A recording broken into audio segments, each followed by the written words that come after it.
മതി ഉണ്ടോ? ഒറ്റ കാര്യം, താങ്കൾ ഇപ്പൊ ഈ ചർച്ചയിൽ 4 തവണയാണ് രാഹുൽ ബാങ്കൂട്ടിന്റെ വാചകം കോട്ട് ചെയ്തത്. അങ്ങേക്കൂട്ട് നല്ല എക്സ്പീരിയൻസ്ഡ് ആയിട്ടുള്ള ഒരു മാധ്യമ പ്രവർത്തകൻ, ഒരു യൂത്ത് കോൺഗ്രസ് നേതാവ് പറഞ്ഞ വാചകം 4 തവണ കോട്ട് ചെയ്യുമ്പോൾ ഈ ചർച്ച എങ്ങോട്ടാണ് കൊണ്ടുപോകുന്നതെന്നും രാഹുൽ അവിടെ പറഞ്ഞതൊരു കാര്യമാണ്. അങ്ങയുടെ ലക്ഷ്യം മനുവിനെ പറ്റി അങ്ങ് പറഞ്ഞപ്പോഴും അതേ മനുവിനെ പറ്റി അങ്ങ് പറഞ്ഞപ്പോഴും അതേ രൂപത്തിൽ തന്നെയാണ് ഞാൻ പറഞ്ഞത്. അരുടെ മനുവിനെ പറ്റി പറഞ്ഞപ്പോഴും അതേ രൂപത്തിൽ തന്നെയാണ് ഞാൻ പറഞ്ഞത്. അല്ലല്ല, ഏത് ജനപ്രതിനിധി ആയാലും വസ്തുതകൾ പറഞ്ഞാൽ അംഗീകരിക്കും, രാഷ്ട്രീയം പറഞ്ഞാൽ അതിന് രാഷ്ട്രീയമായിട്ട് കാണും. രണ്ട് കാര്യങ്ങൾ ഞാൻ പറയാം. ഒന്ന് മനുവിനെ പറ്റി ഞാൻ പറഞ്ഞ വാചകങ്ങൾ അങ്ങ് കേട്ട് കാണുമെന്നാണ്. അല്ലല്ല, മനുവിനെ പറ്റി ഞാൻ പറഞ്ഞ വാചകങ്ങൾ അങ്ങ് ശ്രദ്ധിച്ചിട്ടുണ്ടാവുമെന്ന് ഞാൻ കരുതുന്നു. കെ ബാബു MLA പറഞ്ഞത്, ഞാൻ എന്താ ചെക്കുട്ടി മാഷോട് ചോദിച്ചത്, ആർജവമുള്ള നിലപാട് കെ ബാബു എടുത്തിരിക്കുന്നു എന്നാണ് പറഞ്ഞത്.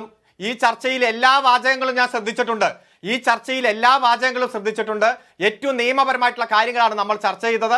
ആ ചർച്ചയെ ഡീവിയേറ്റ് ചെയ്ത് കൊണ്ടുപോകാൻ ശ്രമിച്ചത് ആരൊക്കെയാണ്, പോലീസിനെ നിശിതമായി വിമർശിക്കേണ്ടത് കടമയായി ഈ ചർച്ചയിൽ വന്നിരിക്കുന്നത് ആരൊക്കെയാണെന്ന് ഈ ചർച്ച കേൾക്കുന്നവർക്ക് പരിശോധിക്കും.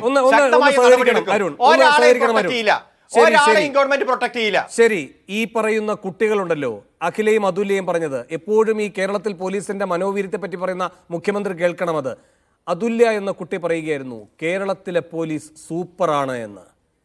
അത് ഏത് രൂപത്തിലുള്ള സർട്ടിഫിക്കറ്റ് ആണ് എന്നത് നിങ്ങൾ എല്ലാവരും ഒന്ന് മനസ്സിലാക്കുന്നതായിരിക്കും. അവസാനമായി റിജിൽ, വേഗം.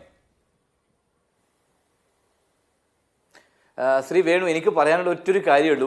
51, 41 വെട്ടുവെട്ടി പ്രതികളെ ഏത് രൂപത്തിലാണ് ഇവർ സ്വീകരിക്കുന്നത് നമുക്ക് എല്ലാവർക്കും അറിയാം. ഈ നാട്ടിൽ ഈ പറയുന്ന പ്രതി ഈ കൊടിസുനിയുടെയും തില്ലങ്കേരിമാരുടെയും മൂത്താപ്പയായി ഒരു പാവപ്പെട്ട സ്ത്രീയെ നിഷ്ഠൂരമായി കൊന്ന ഒരു കൊലയാളി, നരഭോജി കടുവയേക്കാളും വലിയ ക്രൂരനായ ഒരു കൊലയാളി പോലീസ് സ്റ്റേഷനകത്ത് നിന്ന് ഭ്രാന്തായപ്പോ അയാൾ പറഞ്ഞു വിട്ടെന്ന് പറയുന്നത്, അയാൾ ഒരു കൊലയാളി. സ്വാതന്ത്ര്യ സമരത്തിൽ പങ്കെടുത്തിട്ടല്ല അയാൾ വന്നത്, സ്വാതന്ത്ര്യ സമരത്തിൽ പങ്കെടുത്തിട്ടല്ല ആ കൊലയാളി വന്നത്.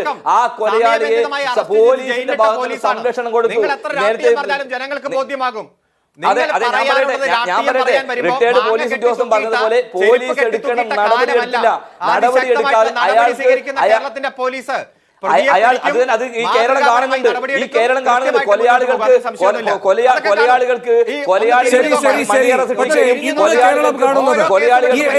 ഈ രാത്രിയിൽ കേരളം കാണുന്നത് ചെരുപ്പ് തൂക്കിയിട്ടത് അന്വേഷിച്ചു പോകുന്ന, മാങ്ങ കടിക്കാൻ ചെറുപ്പക്കാരെ നിർബന്ധമായി വിളിച്ചു വരുത്തുന്ന പോലീസിന്റെ തുടർച്ചയെ തന്നെയാണ്. കാരണം ജനം എവിടെയുണ്ട്, ഈ പറയുന്ന ചെന്താമരയെ കണ്ടു എന്ന് പറഞ്ഞാൽ അവിടേക്ക് ഹാലിളകി പോകുന്ന പോലീസിനെയാണ് ഈ രാത്രിയിലും കേരളം കാണുന്നത്.